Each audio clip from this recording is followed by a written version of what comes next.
Hi, everybody. As the sun comes back out again this week, I know that the questions about breastfeeding when you have hay fever are going to begin.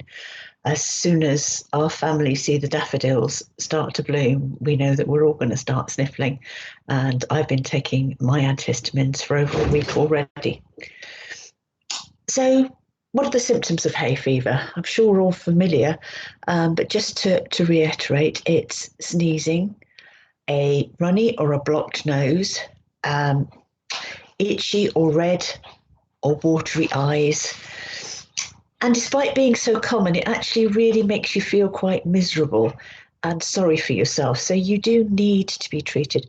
One of the hardest questions I ever saw was a mum saying, I've got a 12-day-old baby, but my pharmacist says I can't take anything if I'm breastfeeding. And I have to stop breastfeeding because I need to medicate myself. That is in part because the leaflet in every single box that you'll pick up of hay fever tablets says you can't take if you're breastfeeding. That's just because the manufacturers aren't taking responsibility. It doesn't imply risk. But because it says that, you may find that some of my professional colleagues will refuse to sell them to you. So hopefully this is the information that you need. So the preferred treatment for hay fever is a non-sedating antihistamine, something like loratadine, brand name Claritin, or cetirizine, which is known as Zyrtec. And these are licensed for children in half the dose at 2 years old that we as adults take. So they have very wide therapeutic indexes and are very safe. You can use all sorts of nasal sprays that act only locally and don't get into breast milk at all. So things like beclomethasone, which could be as Becanase, fluticasone, mometasone, and triamcinolone. I'm going to add a PowerPoint presentation of all of this data so that if you don't remember the names, you'll be able to find these as well. You can also have eye drops as well, which just act locally. And in an ideal world, if you press over the corner of your eye when you put the drops in, you block the tear duct, so absolutely nothing can get from your eye into breast milk. And it is fine for you to use all three of these when you're breastfeeding if you are somebody who suffers really badly. There are other antihistamines available. Fexofenadine is one that's normally prescribed.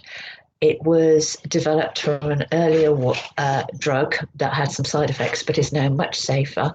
It's non-sedating, and the amount that gets into breast milk is well below the 10% level regarded as compatible with breastfeeding. So it can be taken, and it's often the one when nothing else works and mums go to the doctors.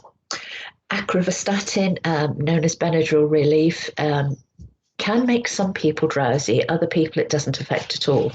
And if it's the only drug that works for you, it is still okay for you to take and breastfeed as normal.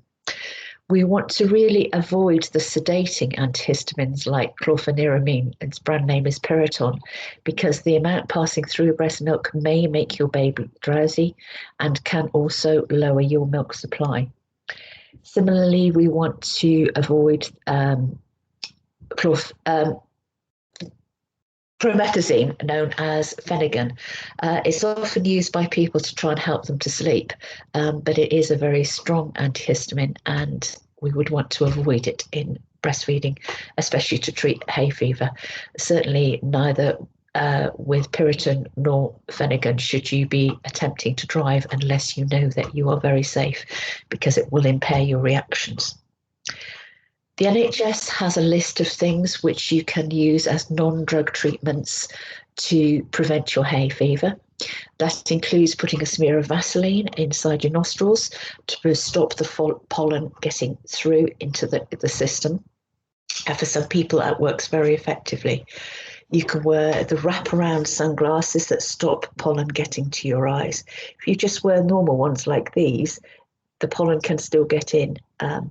But if you've touched anything to do with flowers, then do not rub your eyes. You can also change your clothes and have a shower as soon as you've come in from outside to avoid pollen being inhaled. Stay indoors where possible, keep doors and windows closed. It makes life quite restrictive, but for people who are very allergic, sometimes it's necessary. In the PowerPoint that goes with this, I've also included the resources from which the information is taken. So there's my book, Breastfeeding and Medication, and Breastfeeding and Chronic Medical Conditions, as well as Tom Hale's Medications and Mother's Milk, LactMed website. And I included a study by Ito that was back in 1993, where they looked at mums who had taken antihistamines and whether they noticed any side effects in their babies. But if you're taking the non-sedating antihistamines, nasal sprays and eye drops, hopefully you can carry on breastfeeding as normal and carry on protecting your babies as well. Let's hope that we have a lovely sunny summer again, but that it doesn't affect you all too much. Bye.